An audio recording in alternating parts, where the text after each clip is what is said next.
What he was doing was creating a baronial plantation. What he should have studied was the fall of the House of Usher, of one of Faulkner's Yucca County stories, because he would have known that that kind of behavior only leads to destruction. This is a terrific book. John, good morning. Welcome. Joe, great to be here. Thank you. This in many ways is a remarkable story for a number of reasons, because this is one of those great moments of where there is a public persona and a public image, and there's the reality behind the truth. It's often told by those who are often not connected to the people they tell it about. You have a direct connection to all of this, and you're the one that has to step up as the next generation to kind of set the record straight and tell some really hard truths. Talk to me about the journey to get to writing this book, and then we'll talk about the book. Yeah, so thanks. Yeah, so my grandfather was named C.F. Seabrook, and he was known as the Henry Ford of agriculture. And the reason he was known that is because he was inspired by Henry Ford to build a vegetable factory in the fields of southern New Jersey.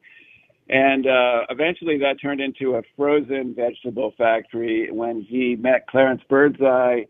And Clarence Birdseye had invented that process of quick freezing after he saw these Eskimos pulling fish from the water above the Arctic Circle and how they would freeze in midair.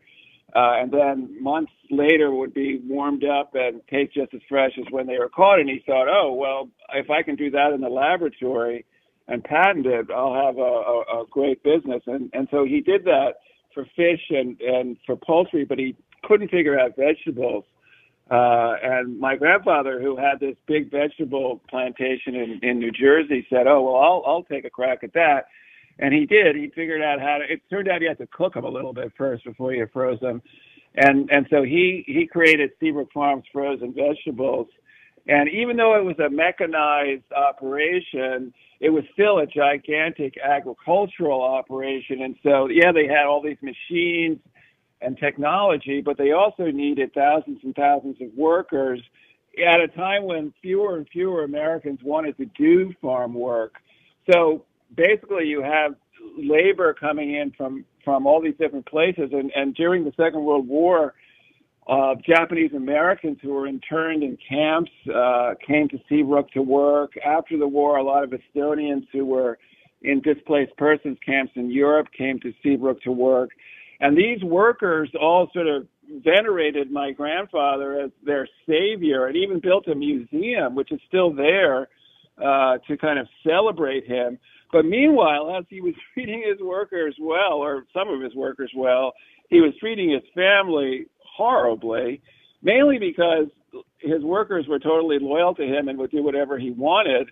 But, you know, his sons, he had three sons, one of them was my father, they had different views of how to run the business. As time went on, you know, products like frozen orange juice became a new thing in the 50s. My father wanted to move into that, but his father thought that was not, you know, they should stick to their knitting. Also, the brand, the Seabrook Farms brand, meant that you could produce vegetables in other places, whereas my grandfather was always the ruler of this one place. And not only did he own the company, but he owned all the housing that the workers lived in. So they not only worked for him, but they were his tenants and paid him rent. So it was a complete control of everything in this town in southern New Jersey, except for his family. And that's where really a lot of the problems arose. Yeah, and the other thing, like I said, there are dimensions of Lear in this, particularly with the fact that there are three siblings, at least three siblings who are allowed to play, because there's a daughter as well.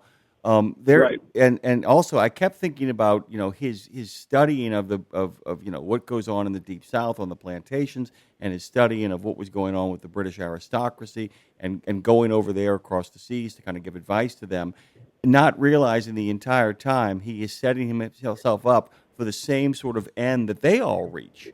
I mean, the idea of the literal Right. and metaphorical cratering of the entire world that he has built, because he can't let go of it.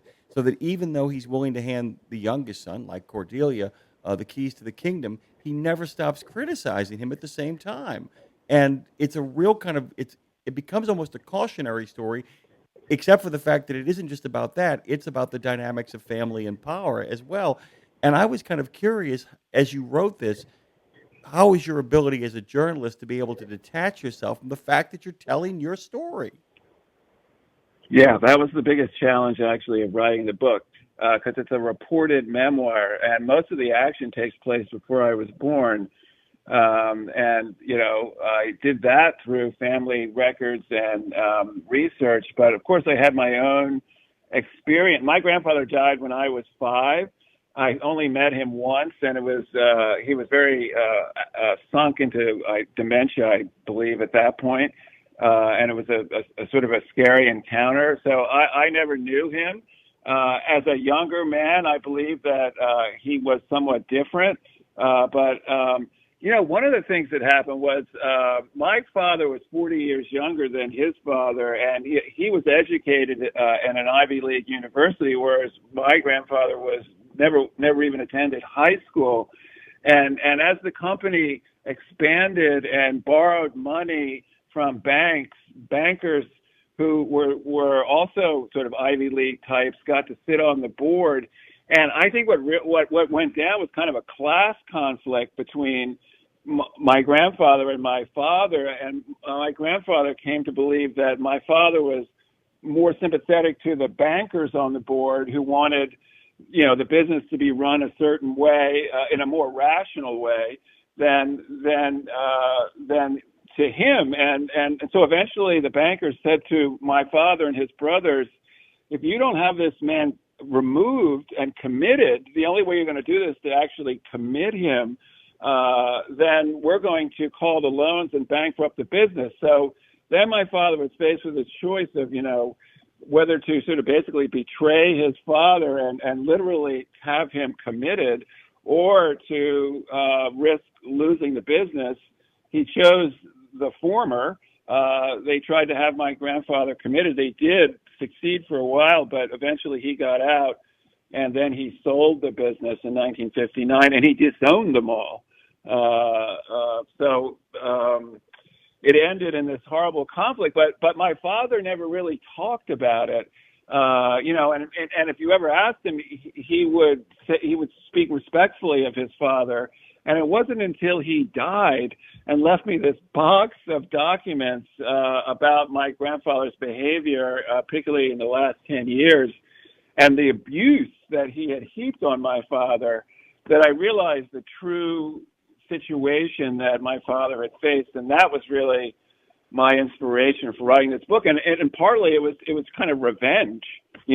I realized what my father had dealt with and what a hero he was to survive it, and also the damage that it must have done to him, and it explained some things about his personality, and so I thought that the truth should be told, and I also thought that my children, I have 2 children, should know the true family history and not the sort of alternative family history, and that the workers' children should know that too, because it's not just my family. As I said, there's this museum, and all those Japanese American families and Estonian families, kind of their life story is all entwined with my grandfather's, the sort of heroic version of my grandfather's story. And so writing the true story meant sort of tearing down a narrative that had actually given hope to a lot of those folks when they came to America, or they came to New Jersey at the worst moment of their lives, and kind of found a new beginning and a little bit of hope in Seabrook Farm. So it was a tough decision, and we're going to see how it all settles out. I'm going to go down there next month and present the book to that community, and I'm not sure how the reaction will be. Well, and the other thing about it is the fact that, one of the things you wrestle with in the book, because in many ways this is a love letter to you. It's ironic that we're talking on this Friday the 13th, right before Father's Day. It's a love letter to your dad because, I mean, Yeah. he really comes across as the good guy in all of this and morally conflicted because it's obvious he loves his father too. Your mom in Yeah. the early part of the book is terrific in kind of helping you navigate your own father and help him get more comfortable. There's a lot of real warmth and deep concern for the people who actually raised you, and it's a great reminder in a Shakespearean way that you don't need to follow in the dark shadow of those from whom you come from. In many ways, there's a real story of hope in here, despite the kind of despair that often resides at the middle of this story as well. I also want to make it really clear to everybody listening, John, though, this is important. There's a lot of great fun stuff in this book, a lot of fascinating stuff about how businesses are built, about how, the genius of being an industrialist plays through all of this stuff, and some really colorful stories as well. So I don't want people thinking it's this slog. It's not at all. It's a real page turner. And that must have been the hardest part, too, the idea of balancing the emotional truth with kind of the fascinating surface stories that kind of play out. I mean, like literally the fact that we have green acres in many ways because of what happened on Seabrook Farm. I mean, that's true, right? Yeah, there's a little subplot in the story, but it's kind of, it connects to what a lot of people know. Yeah, the show Green Acres, which starred Ava Gabor and was, about a sophisticated New York woman who goes and lives on a farm. Actually, Ava Gabor she was my father's girlfriend before he met my mother in the early 50s, and she would come down to the farm, in her furs and all her finery, and 10 years later, she played that role on television and was very good at it. And I think one reason she was so good was she lived it, basically. Another thing I'll say about the book, just for your audience, is what I learned was how instrumental farmers were in building roads. My grandfather was not just a farmer. He was a road contractor. And you think, well, that's sort of two opposite ends of the spectrum of human activity. The farmer cultivates the land and grows things from it, and the road builder pours concrete and asphalt over it, and nothing grows there for a long time. But in fact, in the early days of the 20th century, the Bureau of Public Roads was part of the U.S. Department of Agriculture, and it was farmers who really needed the roads first because they needed to get their goods to market, and when it rained, they get stuck in the mud. And also because the workers had nothing to do during the winter months, turning the crew to a road crew allowed my grandfather to keep the workers around all year. So he became a major road builder, and he became he became a highway commissioner of New Jersey in the 1920s. And he was corrupt from the beginning, and he had no problem. He built a 4-lane concrete highway with public funds from Camden to Seabrook, New Jersey, so that he could get his produce to Philadelphia. 4-lane concrete, what a beautiful road! It's still there, Route 77.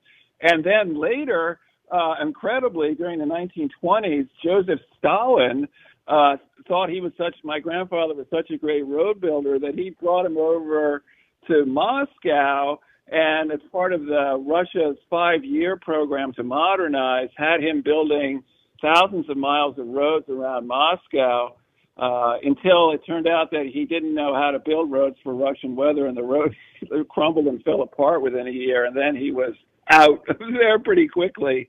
But yeah, so there's a whole interesting kind of road building sideline that my grandfather maintained, which was characteristic of a lot of farmers at that time. John, I'm going to tell you right now, I literally I'm going through questions and getting to scratch them off the list too, because as I read the book, when Claire and I reached out to you guys to get you on the show, and I was kind of penciling through it, I know you know this, but of course, farming is one of the great quote unquote farm systems for trucking.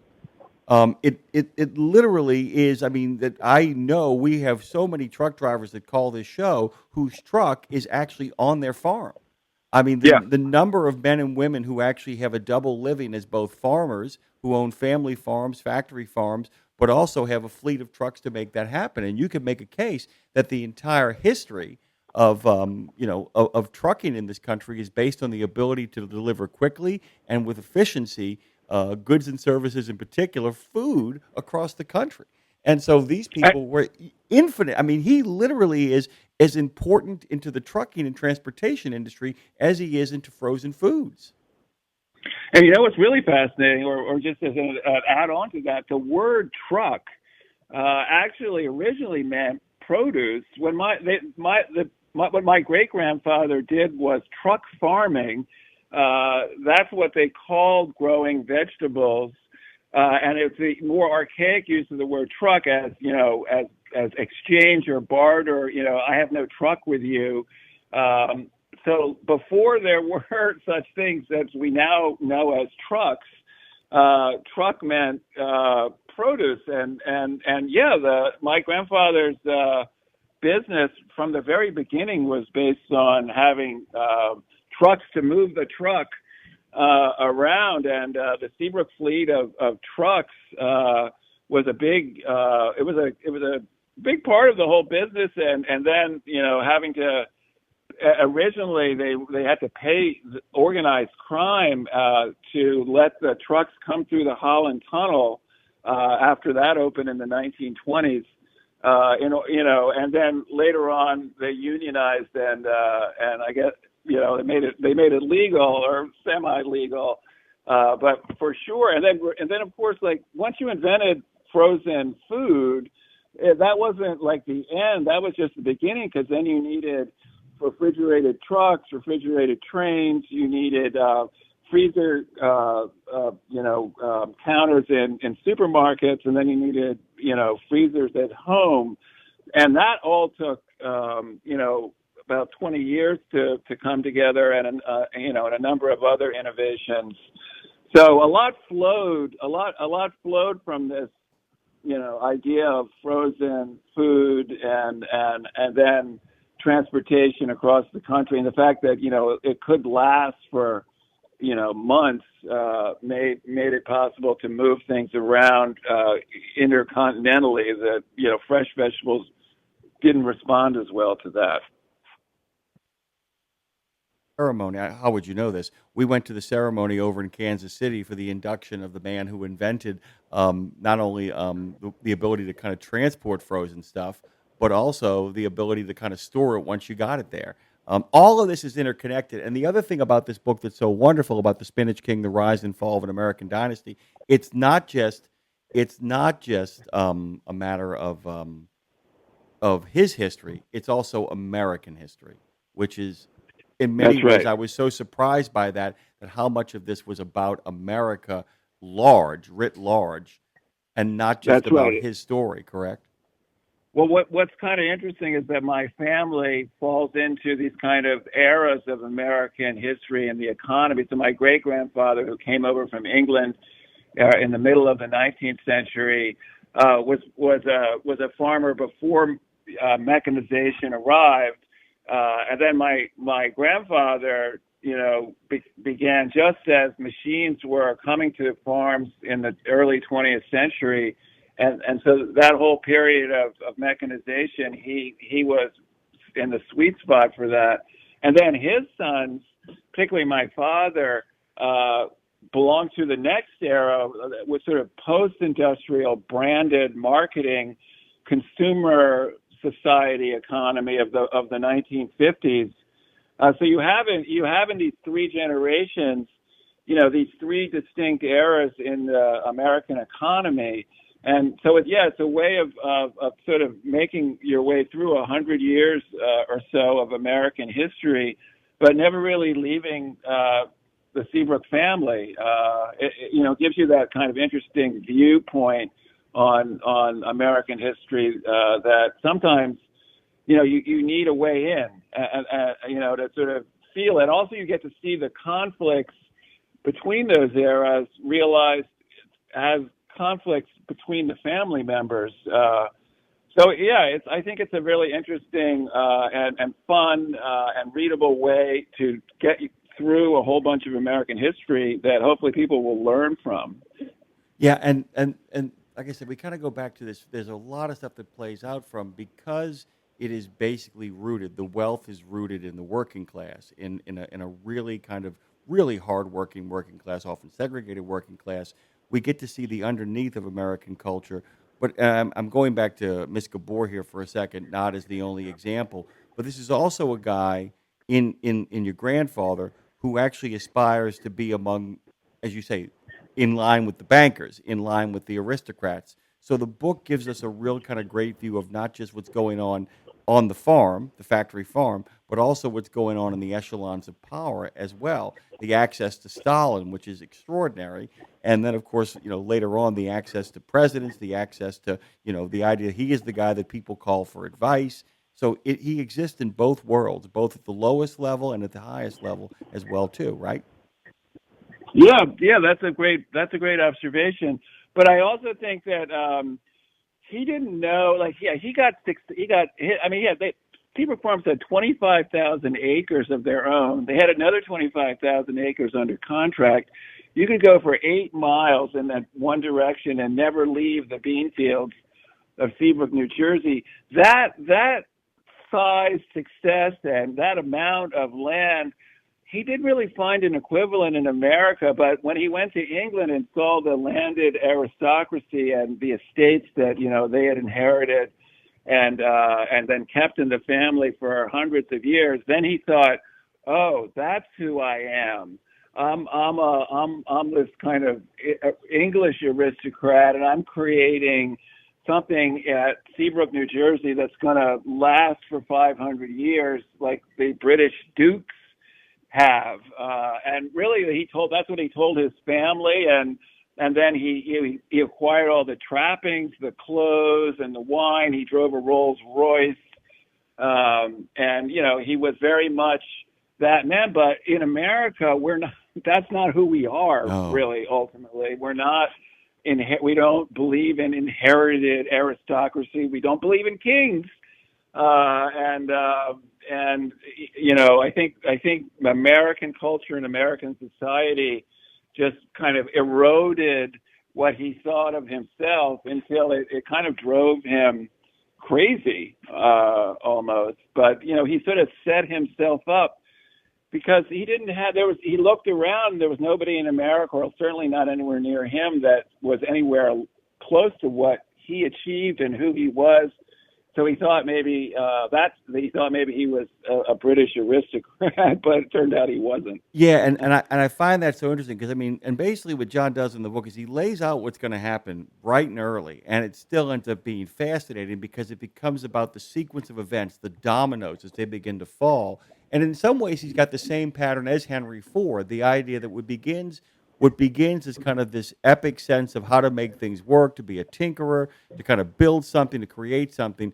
And then it becomes a matter of not being willing to share credit either, because it's just a situation where he becomes in his own mind the indispensable man. And that, I think, in many ways is what drives him further and further into madness, because he can't conceive of a world that he is not in. And I kept thinking about that line from Citizen Kane, we don't know where we're going, but a lot of us would like to know what we're leaving behind. And he didn't see anything being left behind besides himself. And that becomes the problem. He ends up sitting in the middle of Xanadu, if we're going to keep the Citizen Kane thing going, believing himself to be a singular event among himself. Is that fair? Yeah, I would say that's a great analysis of the book. Yes, he got too big too fast. There were no checks on him. And he had this group of workers who were willing to go along with him in almost any endeavor that he chose. So, I mean, that was the main thing. He had this workforce that were sort of his support group and backed him in these endeavors, even when they were not the right thing for the business and certainly not the right thing for the family. I mean, I think he's probably a bit of a sociopath too, just to begin with, and then as he got older, he he had issues with alcohol and drugs, and there were just a lot of factors that contributed to the tragic denouement of the company. But yeah, I think it is a object lesson in what happens in family businesses if the families don't solve these issues, and if they're allowed to fester and take hold. That's certainly what happened with my family. Yeah, and by the way, just a quick note to everybody out there, do not take a business model that ends up with you in a bunker all alone by yourself, essentially. No. John Seabrook, by the way, .com is where you should go to find out about more of this remarkable author. I've read some of your other books, John, and I'm thrilled to have you on here. By the way, guys, The Spinach King is his fifth book. Are you talking to us from Brooklyn this morning? I'm in Brooklyn. Happy Father's Day to everybody out there. This is a great gift, a last-minute gift. Head on over to Barnes & Noble. Head on over to Amazon. Head on over everywhere that books are sold and make sure you pick it up. Really quickly before we get out of here, for obvious reasons, is there an audiobook? There's be an audiobook released in 2 weeks, and the guy who reads it is Dion Graham, who is, I feel like, the best in that business. He read David Grann's The Wager. He's read a bunch of books. It's fantastic. So wait a couple weeks, you can pick that up. Wow. Oh, wait. The Wager, the guy who did The Wager is doing this one? Oh, my God. This book is terrific, and that voice is perfect for it, by the way. The Spinach King, The Rise and Fall of American Dynasty. John, please tell me you'll come back again when you get another book out. Love to. It's just been fantastic. Thank you so much for having me on.